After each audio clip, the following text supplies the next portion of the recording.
Assalamualaikum warahmatullahi wabarakatuh. Jadi kali ini penulis ingin bahas soal aditif oli. Jadi ingin bahas ini karena ada bro ya yang ngasih referensi ini loh, oli ceramu ester hasil uji di Pioter tester angkanya segini. Penulis sarankan nggak usah pakai referensi dari Pioter tester ataupun dari Project Farm, karena ya situasinya berbeda. Yang namanya aus ya, penulis itu pakai oli ya, itu nggak nunggu aus ya. Sebelum aus sudah ganti dulu. Begitu suara mesin sudah mulai kasar, sudah ganti dulu. Jadi oli itu menurut penulis atau aditif oli itu pemakaiannya nggak nunggu aus. Jadi uji yang menguji kemampuan oli melawan kehausan menurut penulis kurang begitu relevan.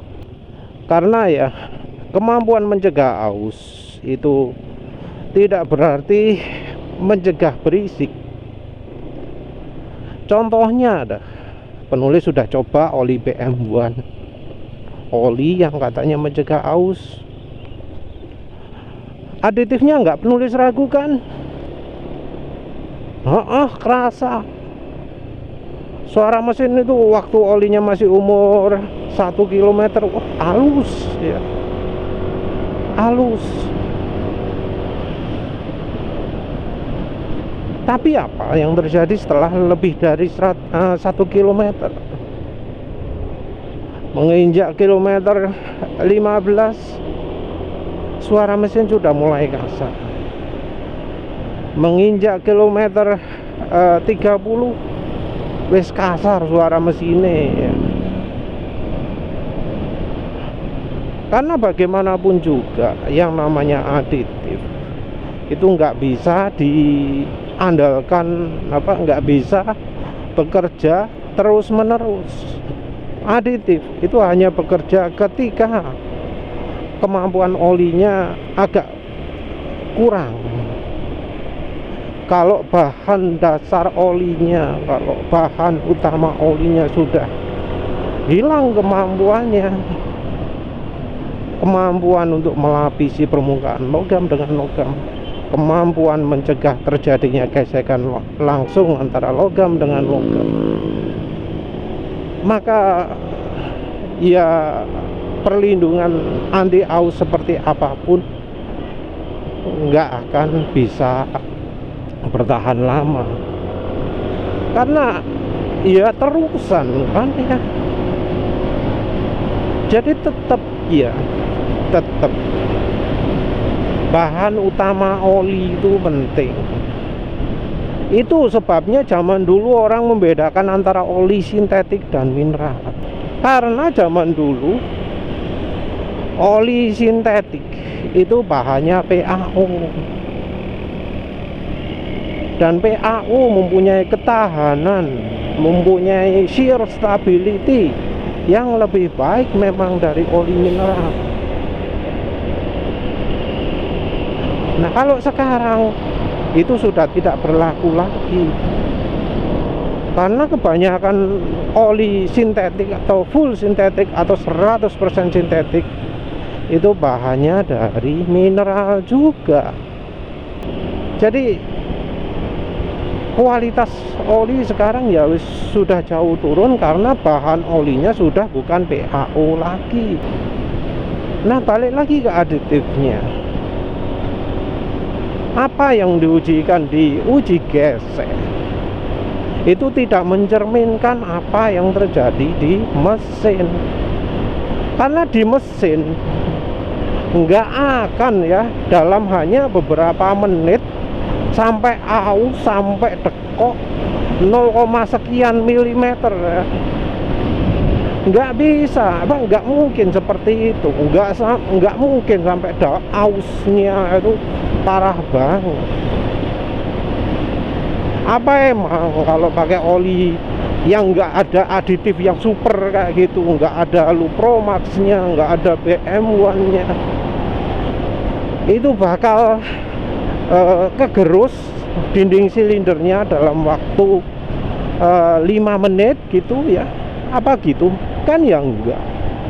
Masa yang ngebut dalam waktu 1 menit 2 menit terus langsung silindernya ngantong, piston langsung baret, kan ya enggak.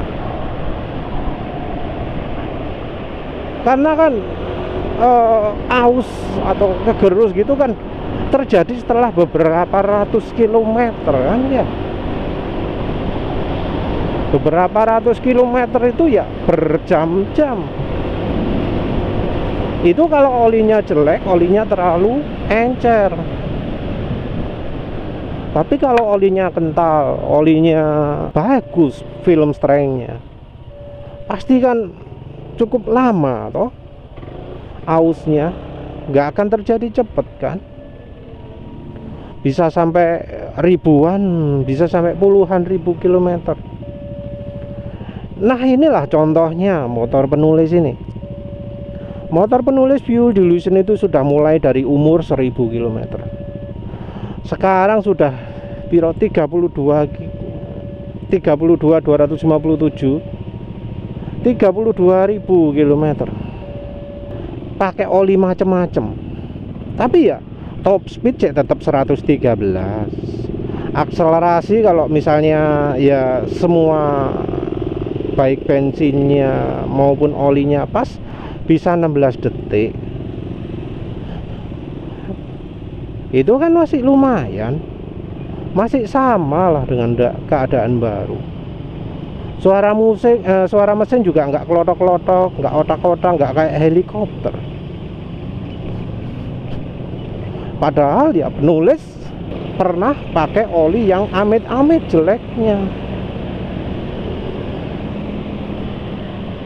Lagi pula uji gesek itu ya kan seringnya dilakukan uji gesek cuma sekali gitu ya. Kalau dalam membandingkan ujinya sekali, nggak dilakukan berkali-kali. Kenapa?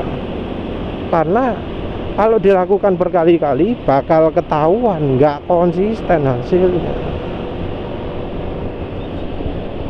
Jadi masalahnya adalah satu, kondisi uji gesek itu tidak sesuai dengan kondisi nyata. Aus yang terjadi dalam beberapa menit itu tidak terjadi pada pemakaian sesungguhnya. Nah artinya apa? Ya artinya yang terjadi di mesin uji gesek itu beda dari yang dialami di kenyataan.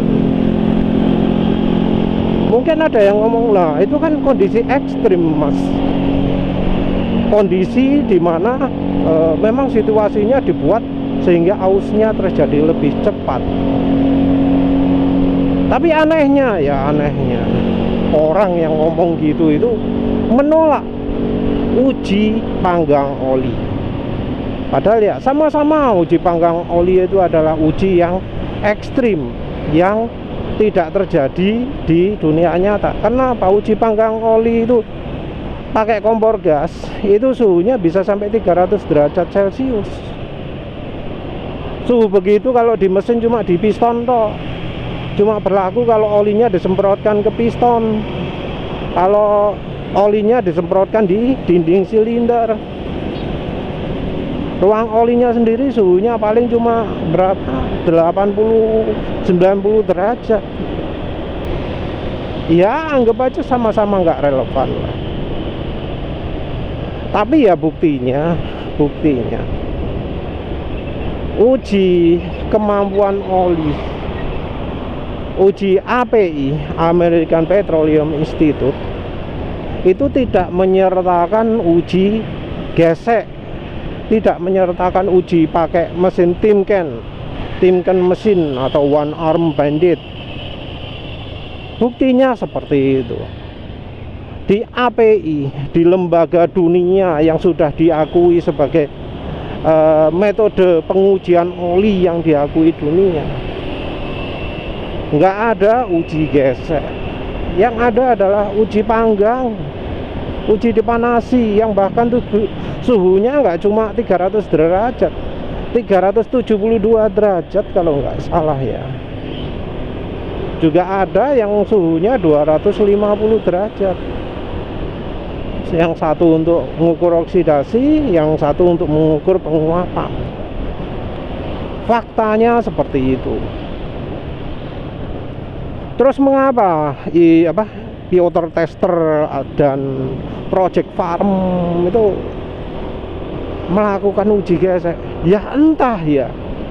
Itu cuma ngikutin asumsi aja bahwa uji gesek itu relevan. Padahal dari industri olinya, dari penguji olinya tidak melakukan hal itu.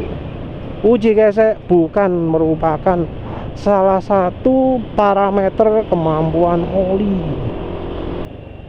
Terus ngukur performa oli di gimana? Di situ ada misalnya Fuel Economy Index, uji irit. Nah itu salah satunya. Tapi yang jelas ujinya itu dilakukan untuk uji-uji yang berkaitan dengan macam-macam itu. Ujinya dilakukan di mesin beneran, yang kalau nggak salah mesin Toyota Supra atau kalau nggak salah ya, Toyota Crown ya, mesinnya Toyota Supra juga. Kalau nggak salah pakai mesin itu. Ada juga mesinnya GM, ada juga mesinnya Ford. Tapi dilakukan di mesin beneran, nggak dilakukan di alat-alat kayak begitu itu. Dan ternyata memang hasilnya bisa dicermati juga dari kenyataan ya, nggak relevan.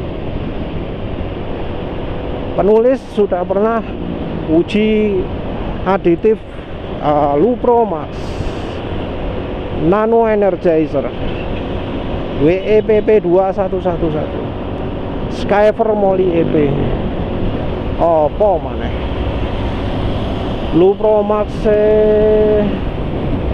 Ceratec ya, Ceratec juga pernah. Nah, dari uji aditif tersebut yang kalau diuji gesek hasilnya luar biasa, bisa tahan tekanan sekian ton gitu ya. Ketika dicoba di motor gimana? Sangat mengecewakan. Dibanding dengan hasilnya kalau pakai minyak goreng, dibanding dengan hasilnya kalau dicampuri oli samping, jauh ya. Penulis lebih pilih nyampur minyak goreng, lebih pilih nyampur oli samping daripada pakai aditif begituan. Karena apa? Ya kalau untuk penulis ada mungkin yang alusi luar biasa, tapi itu ternyata bikin olinya makin kental. Tapi parahnya kentalnya juga cuma sementara. Habis dipakai ngebut, hancur udah. Jadi encer lagi. Encernya ecek-ecek malah. Jadi malah jauh lebih encer dari sebelumnya. Pakai Ceratec, pakai WEPP, pakai Lupromax juga gitu. Sebentar tok, nggak lama.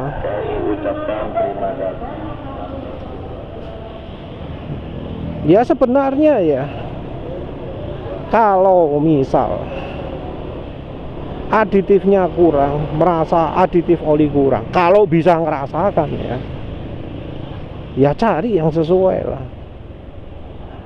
Tapi penulis juga merasa aneh ya, merasa aneh karena ada loh ya bro yang menyebut Ceratec itu bagus, Lupromax itu bagus, tapi ngomong aditif itu nggak bisa dirasakan efeknya. Ada loh, swear ada, wis sembuh lali komentarnya yang mana. Tapi ada bro yang ngomong kalau aditif itu nggak bisa dirasakan efeknya, karena penulis dikritik, diketawai. Mustahil lah aditif oli itu bisa dirasakan pakai feeling.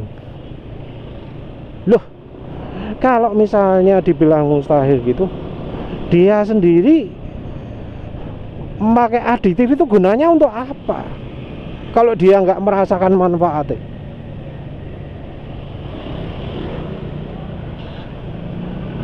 Aneh lah itu ya, aneh.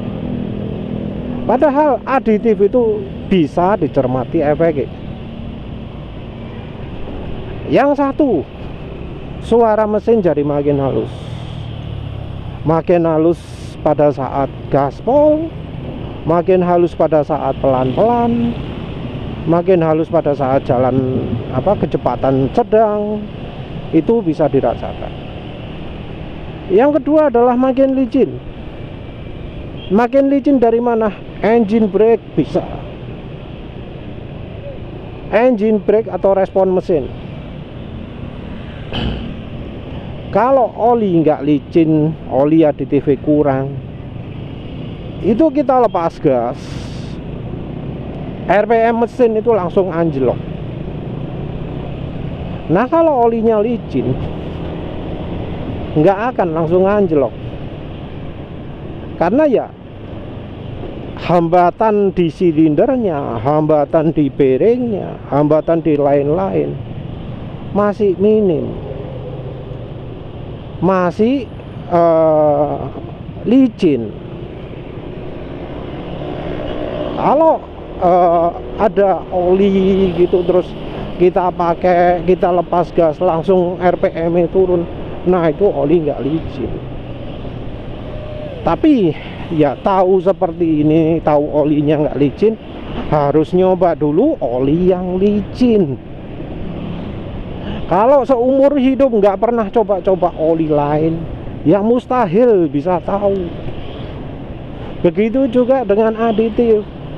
Kalau seumur hidup nggak pernah pakai aditif yang bikin mesin itu jadi licin, ya nggak akan tahu keberadaan aditif yang bisa bikin mesin itu licin. Ya sama lah kayak orang yang protes minyak goreng bikin seret mesin itu jelas orang yang nggak pernah nyoba minyak goreng. Ya kita ini nambah aditif untuk cari gunanya. Kayak contohnya minyak goreng. Minyak goreng itu apa efeknya? Yang jelas-jelas kalau untuk penulis, karena penulis ini termasuk sering ganti olinya, adalah membuat mesin itu halus, mesin itu licin, bahkan performa bisa nambah. Mungkin ada juga ya yang ngomong mesin jadi lebih bersih, tapi ya penulis sendiri mesinnya, motornya, mobilnya nggak ada kerak ya, minim kerak, jadi nggak bisa ngomong soal pembersihan kerak. Yang lain-lain yang pengalaman mesinnya berkerak yang bisa menjelaskan, yang pengalaman sampai filternya buntu karena kerak-keraknya pada rontok semua karena dosis minyak gorengnya terlalu banyak, 20% di mobil. Nah itu yang bisa nyeritakan. Kalau ada yang ngomong minyak goreng nggak bisa membersihkan kerak, coba ngomong lah sama yang filternya buntu itu, buntu karena rontokan kerak. Terus pakai oli samping. Oli samping juga membuat mesin lebih halus, kerasa lah, engine brake berkurang, terus suara mesin berubah drastis, kerasa. Kalau sampai nggak kerasa, cobalah ganti-ganti oli lah ya, jangan cuma satu merek tok. Loh, saya udah ganti merek kok. Saya asalnya pakai AHM oil, terus nyoba Federal, nyoba Idemitsu, kok nggak ada beda nih. Ya perhatikan dong ya, Idemitsu itu buat olinya AHM, Federal juga buat olinya AHM. Kalau ngaku olinya AHM terus nyobain cuma Federal sama Idemitsu tok, ya nggak lepas lah dari merek oli yang sama. Juga ya malu, oh saya sudah coba Eneos, ya podo ya malu yang buat Eneos, sorry, Nippon apa ya, Nippon Oil ya, Nippon Oil juga yang buat Eneos. Nah, cobalah kayak yang sering penulis rekomendasikan. Kalau yang terakhir ini oli sekarang nih masih pakai oli Orange ya, 336 km orangnya saya 40. Tapi biasanya penulis rekomendasikan Mesran saya 40 dan Mesran B40. Repsol 20 W50 penulis anggap biasa sekarang, karena kok yang bahan olinya bening kok nggak begitu bagus ya. Tapi balik lagi, kita jangan terlalu lihat ke hasil uji gesek macam-macam. Sama juga dengan oli, kita jangan berasumsi bahwa oli itu sudah pasti diuji ya. Tahu dari mana diuji? Tahu dari mana olinya sudah melalui pengujian yang ketat? Karena ya oli itu seringnya pabriknya cuma ada marketing, HRD, sama sales, wes itu toh, sama accounting. Karena mereka nggak buat oli sendiri. Kalau di Indonesia minta buatkan pabrik oli khusus. Contoh Top One, Extend, Bel1, Repsol, ada Varia Tradingco, ada Pacific Lubritama yang terkenal buat banyak oli ya. Kalau nggak percaya lihat aja lah di daftar wajib daftar oli itu, pabrik City, mereknya akeh. Ya wes begitu saja. Terima kasih udah menonton. Assalamualaikum warahmatullahi wabarakatuh.